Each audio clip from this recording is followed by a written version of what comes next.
YSR Congress party PSC సమావేశం ముగిసింది. ఈ సందర్భంగా పార్టీ అధ్యక్షుడు వైఎస్ జగన్ కీలక అంశాల గురించి ప్రస్తావన చేశారు. ప్రధానంగా ఒక యాప్ను పార్టీ తరఫున లాంచ్ చేయబోతున్నాం అంటూ చెప్పినటువంటి పరిస్థితుంది.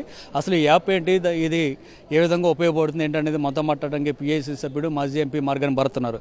భరత్ గారు, మీ పార్టీ అధ్యక్షుడు ఈరోజు యాప్ గురించి ప్రస్తావన చేశారు. అసలు ఆ యాప్ ఏంటి, దానివల్ల ప్రయోజనం ఏంటి, మీ క్యాడర్కి అది ఏ విధంగా ఉపయోగపడిపోతుంది?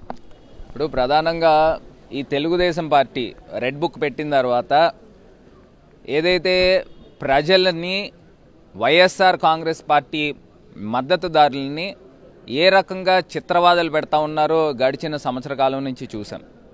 ఇప్పుడు ఈ లోకేష్ అనే వ్యక్తి రెడ్ బుక్ పట్టుకొని ఎర్ర బుక్ అని కాన్స్టిట్యూషన్ని అగౌరవపరిచే విధంగా ఆయన బుక్ పట్టుకుని తిరుగుతూ ఇవాళ వైఎస్ఆర్సీపీ కార్యకర్తలను అందరినీ కూడా ఇబ్బంది పెట్టే కార్యక్రమం. మేము ఇప్పుడు మీటింగ్లో కూడా పీఏసీ మీటింగ్లో కూడా జగనన్న చెప్పిన అంశం ఏంటంటే, ఏదైతే అన్యాయంగా అక్రమంగా వైఎస్ఆర్సీపీ కార్యకర్తలను ఇబ్బంది పెడతా ఉన్నారో దాన్ని బేస్ చేసుకుని మీకు ఏవైతే ఇబ్బందులు పెట్టారో ఇవాళ యాప్ ఒకటి త్వరలో రాబోతా ఉంది. అది కూడా ఆ యాప్ని కూడా డిజిటల్ లైబ్రరీ. ఎందుకంటే తెలుగుదేశం పార్టీ చేసిన అక్రమాలకి బుక్ సరిపోదు, ఒక లైబ్రరీ కావాలి.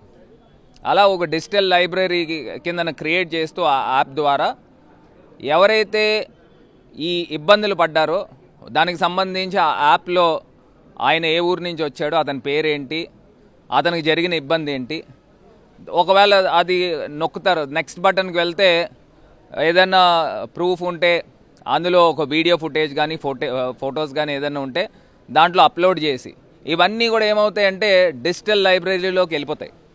రేపన్న రోజున మా ప్రభుత్వం అధికారంలోకి వచ్చిన తర్వాత ఇవేవైతే ఈ డిజిటల్ లైబ్రరీలో కొన్ని వేల సంఖ్యలో వైఎస్ఆర్సీపీ కార్యకర్తలను ఇబ్బంది పెట్టారు కాబట్టి ఖచ్చితంగా ఇవన్నీ కూడా law will take its own course.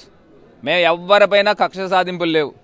ఆ వ్యక్తికి ఎవరైతే వీళ్ళు ఇబ్బంది పెట్టారో ఖచ్చితంగా వైఎస్ఆర్సీపీ కార్యకర్తలను ఎవరైతే ఇబ్బంది పెట్టారో వాళ్ళందరికీ కూడా అసలు ప్లస్ వడ్డీ ఈ రెండు కలిపి చెల్లించే కార్యక్రమం భవిష్యత్తులో జరగబోతుందని కూడా తెలియపరుస్తుంది. అంటే కూటమి ప్రభుత్వం ఆల్రెడీ రెడ్ బుక్ పెట్టింది కాబట్టి మీరు కూడా ఆ విధంగా బెదిరించడానికి, హింసించడానికి ఈ విధంగా యాప్ పెడతారా?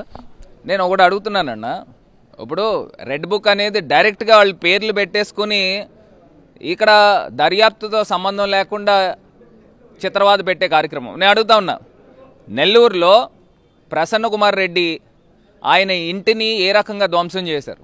70-80 మంది తెలుగుదేశం కార్యకర్తలు తాగేసి వెళ్ళి కార్ని టర్న్ చేశారు, అంటే పల్టీ కొట్టించేశారు, ఇల్లును ధ్వంసం చేశారు. ఒకవేళ నిజంగా ప్రసన్న అన్న అక్కడ ఉండి ఏంటంటే పరిస్థితి? వాళ్ళ తల్లిగారు అక్కడే ఉన్నారు. ఇప్పుడు అక్కడ ఇంతమంది కార్యకర్తలు వెళ్ళి ఇల్లును ధ్వంసం చేస్తే ఎవరిపైన కేసు కట్టారండి? తిరిగి వచ్చి ప్రసన్న కుమార్ రెడ్డి గారి పైన కేసు కట్టారు. అంటే ఇవాళ ఆంధ్రప్రదేశ్ రాష్ట్రంలో పరిస్థితులు ఏ రకంగా ఉన్నాయో ఒక్కసారి ఆలోచించేయమని అడుగుతాం. ఒక్కటే చిన్న ఉదాహరణ చెప్తా ఉన్నా. ఇట్లాగ నేను చెప్పుకుంటూ వెళ్తే పుంకాలు స్టోరీలు ఉంటాయి. వీళ్ళకి ఒక బుక్ సరిపోదు. అందు గురించి ఏ రెడ్ బుక్కో లేకపోతే బ్లూ బుక్కో మేము మాట్లాడలా. వీళ్ళకంటూ ఒక లైబ్రరీ కావాలి మొత్తము. ఎందుకంటే వేల సంఖ్యలో ఇప్పుడు జరుగుతూ ఉన్నాయి. రేపు మీరు లక్షల సంఖ్యలో తీసుకువెళ్తారేమో, మీరు తీసుకువెళ్ళండి. దీనికి తగ్గ అసలు వడ్డీ కూడా త్వరలో ఉంటాయని కూడా తెలియపరుస్తున్నాం.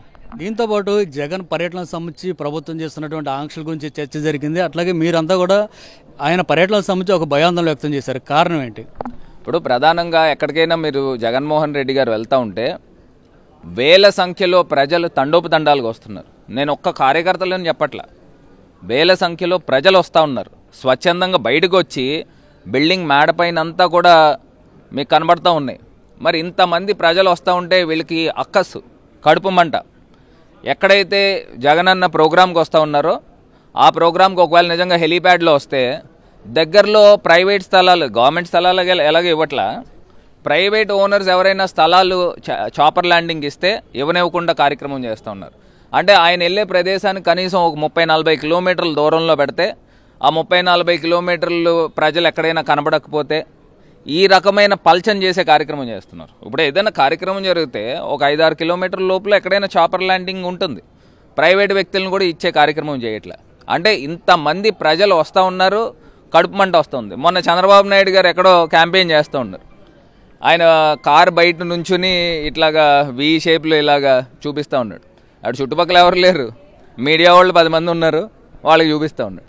అదే జగన్మోహన్ రెడ్డి గారు రోడ్డు పైకి వస్తూ ఉంటే కారు కదలలేని పరిస్థితులు, అంత వేల సంఖ్యలో ప్రజలు వస్తూ ఉన్నారు. ఇది ఎందుకు వస్తూ ఉన్నారు, ఎందుకు జరుగుతూ ఉంది? ప్రజల నుంచి ఆ మూమెంట్ వస్తూ ఉంది. ఇక్కడ మేము కార్యకర్తలు లేకపోతే మా మనుషులు కూడా కాదు కదండి, ఎక్కడ పడితే అక్కడ ప్రజలు కనబడుతున్నారు. బిల్డింగ్ మేడల పైన వేల సంఖ్యలో ప్రజలు ఎక్కడి నుంచి వస్తారు. మాకు భయం వేస్తూ ఉంది, గోడలు ఎక్కడ పడిపోతాయి, ఎక్కడ కూలిపోతాయి అనేది.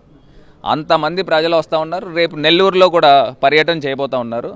నెల్లూరు పర్యటనలో కూడా చూస్తే అక్కడ పర్మిషన్లు ఇవ్వలేని పరిస్థితులు.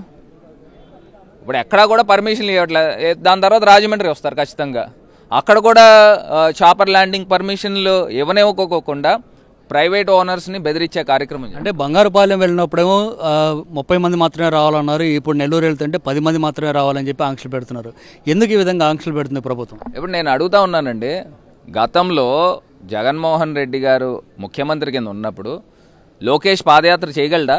ఒకవేళ మేమే కనుక ఆంక్షలు పెడితే ఫస్ట్ ముందర వాళ్ళకి జనాలు మొబిలైజ్ చేసుకున్నా కనబడట్లా. చంద్రబాబు నాయుడు గారికి ఎప్పుడైనా ఆంక్షలు పెట్టామా, లేకపోతే పవన్ కళ్యాణ్ గారికి పెట్టామా? ఆయన వచ్చి రోడ్డు పైన నేరుగా పడుకున్నాడు కదా, ఆయన బండి కారు పైన ఎక్కి కూర్చున్నాడు కదా. అంటే ఈ రకమైన కార్యక్రమాలు చేసినప్పుడు వీళ్ళు అధికారంలోకి వచ్చిన తర్వాత 10 మంది ఉండడం, 20 మంది ఉండడం అని చెప్పడానికి మీరెవరని అడుగుతున్నా. అసలు ఎందుకు పెట్టాలి ఆంక్షలు అని అడుగుతున్నా. ఇవాళ ప్రజలు స్వచ్ఛందంగా వచ్చినప్పుడు, ఇప్పుడు మనం ప్రజాస్వామ్యంలో ఉన్నప్పుడు ఖచ్చితంగా ప్రజలు వస్తారు. వచ్చినప్పుడు మీరెవరు ఆంక్షలు పెట్టడానికని ఇవాళ మేము సూటిగా ప్రశ్నిస్తున్నాం. ఓకే, ఫైనల్గా చెప్పండి, ఈ పిఎస్సి సమావేశం ద్వారా ఏ విధమైన కార్యక్రమాలు రానున్న రోజుల్లో మీ పార్టీ చేయబోతున్నట్టు నిర్ణయించారు? ఇప్పుడు ఖచ్చితంగా అండి, ఇప్పుడు పిఎస్సి సమావేశంలో పిఎస్సి సభ్యులు అందరి దగ్గర నుంచి కూడా వాళ్ళ యొక్క ఒపీనియన్స్ తీసుకున్నారు. మనం జరగబోయే కార్యక్రమాల గురించి ఇవన్నిటి గురించి కూడా డిస్కషన్స్ చేశారు. ఇప్పుడు ఖచ్చితంగా గ్రామ కమిటీలు వేయబోతా ఉన్నాము. గ్రామ కమిటీలు వేసిన తర్వాత ప్రతి గ్రామంలో కూడా రచ్చబండ కార్యక్రమాలు పెట్టి ప్రజలను మమేకం చేస్తూ, ఎందుకంటే గతంలో జగన్మోహన్ రెడ్డి గారు టైం ప్రకారంగా సంక్షేమ పథకాలు అందేవి. ఇవాళ అమ్మఒడి అనే పథకము దాన్ని పూర్తి స్థాయికి ఇవ్వట్లా. కొన్ని చోట్ల అయితే 8,000 వచ్చింది అంటున్నారు, కొన్ని చోట్ల 9,000 వచ్చిందండి. అసలు ఎందుకు ఈ డిస్పారిటీస్ వస్తూ ఉన్నాయి? మీరు ఆయన అచ్చెన్నాయుడు గారు ఆయన మంత్రి అయితే ఆంధ్ర రాష్ట్రాన్ని అమ్ముకు తినాలని అంటున్నాడు. అసలు ఏ మాటలు మాట్లాడుతున్నారు? అసలు సంబంధం లేకుండా అర్ధరహితంగా. మరి గతంలో మీకు తెలీదా, సుమారుగా 2 కోట్ల మంది 18 సంవత్సరాలు దాటిన మహిళలు ఉన్నారు. మీరు 2 కోట్ల మంది మహిళలకి నెలకి 18,000 వేయాలి. ఎట్లా చేస్తారు? చేసి చూపించండి. P4 అని చెప్పి లింక్ పెట్టారు. అంటే ఈ P4 కూడా ఎట్లా ఉందని అంటే, ఆంధ్రప్రదేశ్ వ్యాప్తంగా సిఎస్ఆర్ నిధులు డైవర్షన్ చేసే కార్యక్రమం చేస్తున్నారు ఈ P4 ద్వారా. ఇవన్నీ డెవలప్మెంట్కి, లేకపోతే బీసీ భవనాలు, ఎస్సీ భవనాలు ఇలాంటివి కట్టి కొన్ని సిఎస్ఆర్ యాక్టివిటీ చేయాల్సింది పోయి, ఆ సిఎస్ఆర్ యాక్టివిటీ డబ్బులందరినీ కూడా ఫండ్ డైవర్షన్ చేసి ఈ P4లోకి కలిపి కార్యక్రమంలో భాగంగా ఈ 18,000 అంటున్నారు. కానీ పూర్తి స్థాయిగా నేను చెప్తా ఉన్నా, ఇది ఎక్కడా కూడా వీళ్ళు చేసే పరిస్థితులు అయితే కనబడట్లేదు. మళ్ళీ ఉచిత బస్సు అన్నారు, ఏ రకంగా ఉంటుందో అది కూడా చూస్తాం. నిరుద్యోగ భృతి అయితే దేవుడికే తెలియాలి, ఆ నిరుద్యోగ భృతి ఇస్తారో లేదో కూడా. మళ్ళీ సూపర్ 6 గురించి ఎవరైనా మాట్లాడితే వాళ్ళు నాలిక మందమని చెప్తా ఉన్నారు. అంటే ఈ రకమైన పరిస్థితులు ఆంధ్రప్రదేశ్ రాష్ట్రంలో చంద్రబాబు నాయుడు గారి ప్రభుత్వంలో ఉన్నాయి. ప్రజలు ఖచ్చితంగా తగిన గుణపాఠం తెలియపరుస్తారు. సో ఇది పరిస్థితి. రాష్ట్రంలో ప్రజా వ్యతిరేక ప్రభుత్వం నడుస్తుంది. ఇచ్చినటువంటి ఏ ఒక్క హామీ అమలు చేయట్లేదు కాబట్టి పార్టీ పరంగా రానున్న రోజుల్లో పెద్ద ఎత్తున కార్యక్రమాలు చేయబోతున్నామని మార్గన్ భారత్ చెప్తున్నారు. అట్లాగే ఒక యాప్ని ఇప్పటికే పార్టీ తరఫున లాంచ్ చేయబోతున్నామని పార్టీ అధినేత ప్రకటించారు. కాబట్టి ఆ యాప్ ద్వారా ఎవరైతే ఇబ్బందులు ఎదుర్కొన్నారో వారందరూ కూడా ఆ పేర్లను ఆధారాలతో సహా అక్కడ నిక్షిప్తం చేస్తారు. కాబట్టి రానున్న రోజుల్లో దానికి సంబంధించి పూర్తి స్థాయిలో ఏం చేయాలో ఆ కార్యక్రమాన్ని చేపడతామనేది ఈ పిఎస్సి ద్వారా నిర్ణయం తీసుకున్నామని చెప్పి మార్గన్ భారత్ చెప్తున్నారు.